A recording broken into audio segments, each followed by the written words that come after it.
देखिए, आपको आज हम पार्ट 4 कराने जा रहे हैं।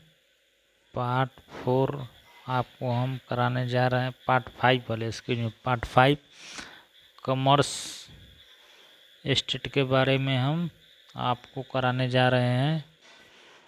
पार्ट 5 आप इसके पहले आप लोग देख सकते हैं कि पार्ट 1,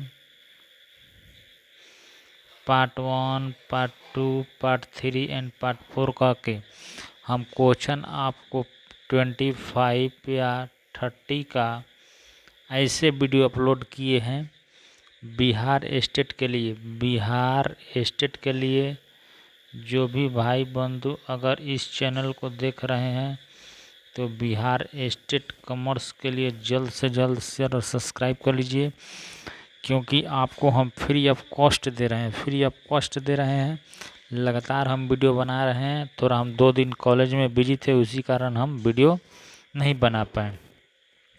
देखिए, आपको फिर हम पार्ट 5 का क्वेश्चन करा रहे हैं। फर्स्ट क्वेश्चन आपके सामने स्क्रीन पे देख रहे हैं कि कोष प्रवाह होता है जब नगद में मशीनरी का क्रय होता है। तो राइट आंसर सी हो जाएगा। ठीक, नेक्स्ट क्वेश्चन देखिए, फिर कह रहा है कि देनदारों व्यापारिक प्राप्य से रोकड़ प्राप्त का प्रभाव होता है। रोकड़ प्राप्ति का प्रभाव होता है तो किस में होता है? कोष प्रवाह। ठीक, कोष प्रवाह। अगला क्वेश्चन है अल्पकालीन प्रतिभूतियों में विनियोग का विक्रय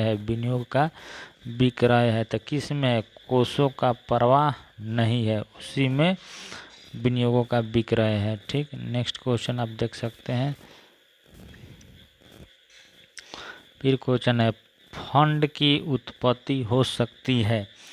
फंड की उत्पत्ति हो सकती है तो किस में हो सकती है? चालू संपत्ति एवं अस्थायी संपत्तियों के मध्य लेन देन से। तो option number A is right answer होगा। ठीक, फिर क्वेश्चन है निम्नलिखित में कौन सा रोकड़ के अंतर्गत नहीं है? रोकड़ के अंतर्गत नहीं है तो क्या हो जाएगा? लेनदारों की कमी। Option number C is right answer हो जाएगा। ठीक, फिर क्वेश्चन आप देख सकते हैं निम्नलिखित में कौन सा रोकड़ बहिर्वाह नहीं है? तो कौन सा रोकड़ बहिर्वाह नहीं है? तो व्यापारिक दे इज राइट आंसर हो जाएगा। फिर क्वेश्चन है रोकड़ प्रवाह विवरण आधारित है। रोकड़ प्रवाह विवरण आधारित है तो किस पर आधारित है? लेखांकन के रोकड़ के आधार पर इज राइट आंसर। ये आपको बिहार स्टेट के लिए सबसे इम्पोर्टेंट क्वेश्चन करा रहे हैं। और लेखांकन मानक 3 के अनुसार रोकड़ प्रवाह विवरण बनाना आदेशात्मक है। कौन हो जाएगा? बी एंड सी। तब बी का मान है स्कंद विपणन पर सूचीकृत कंपनियों एंड 50 करोड़ से अधिक बिक्री वाले का उपक्रम। तो option number D is right answer हो जाएगा। बी और सी सही है। ठीक, रोकड़ प्रवाह विवरण बनाना उसी पर होता है। ठीक, थोड़ा हम जल्द से जल्द करा रहे हैं। फिर क्वेश्चन है आप देख सकते हैं। फिर क्वेश्चन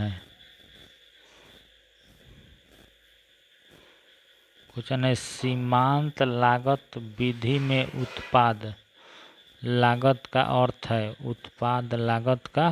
अर्थ है तो मूल लागत प्लस परिवर्तनशील ऊपरी व्यय इज राइट आंसर हो जाएगा। ठीक, फिर क्वेश्चन देख सकते हैं आप लोग कराए कि अवधि लागत का अर्थ है तो क्या है? स्थिर लागत है तो फिक्स्ड कॉस्ट है इज राइट आंसर। आपको हम बहुत अच्छे से क्वेश्चन आपको हम दिखा रहे हैं। हम नेक्स्ट क्वेश्चन की बारी आ गया। फिर क्वेश्चन सामने आपके स्क्रीन पे दिख रहे हैं और है कि सीमांत लागत विधि और अवशोषण लागत विधि के मध्य महत्वपूर्ण निम्न में किसके व्यवहार से संबंधित है? तो किससे व्यवहार से संबंधित है भाई मेरे? तब स्थिर ऊपरी व्यय, स्थिर ऊपरी व्यय। अगला क्वेश्चन है, साझेदारी संलेख के अभाव में साझेदार हकदार नहीं है, साझेदार हकदार नहीं है तो उपरोक्त सभी, मतलब सभी में हकदार नहीं है। पूंजी पर ब्याज पाने का, वेतन पाने का, कमीशन पाने का, तो right answer is D is right answer हो जाएगा। ठीक, फिर क्वेश्चन सामने स्क्रीन पे लौक रहा है, फर्म के लिए पूंजी पर ब्याज है, फर्म के लिए पूंजी पर ब्याज है तो क्या है? हानि है, हानि इज राइट आंसर। निम्न में कौन साझेदारी की विशेषता नहीं है? निम्न में कौन साझेदारी की विशेषता नहीं है? तो सीमित दायित्व, आंसर में क्या हो जाएगा? सीमित दायित्व। फिर क्वेश्चन है, साझेदार के पूंजी खाते के प्रारंभिक शेष को क्रेडिट किया जाता है, प्रारंभिक शेष को क्रेडिट किया जाता है तो किस में किया जाता है? पूंजी पर ब्याज, पूंजी पर ब्याज पर है। चालू खाता है, चालू खाता का है? व्यक्तिगत खाता है। करेंट लेजर इज का है? Personal account is right answer. ठीक, फिर क्वेश्चन है, साझेदारों की पूंजी पर ब्याज है, साझेदारों की पूंजी पर ब्याज है तो क्या है? विनियोग है। साझेदार का फर्म से संबंध होता है, फर्म से संबंध होता है स्वामी एवं एजेंट का, आंसर का हो जाएगा स्वामी एवं एजेंट का। फिर क्वेश्चन है, साझेदारों का दायित्व होता है, साझेदारों का दायित्व होता है असीमित, का हो जाएगा आंसर असीमित। साझेदारों का चालू खाता है, साझेदारों का चालू खाता है, दोनों में से कोई एक, मतलब नाम शेष या जमा शेष, दोनों में से कोई एक हो जाएगा साझेदारों का चालू खाता।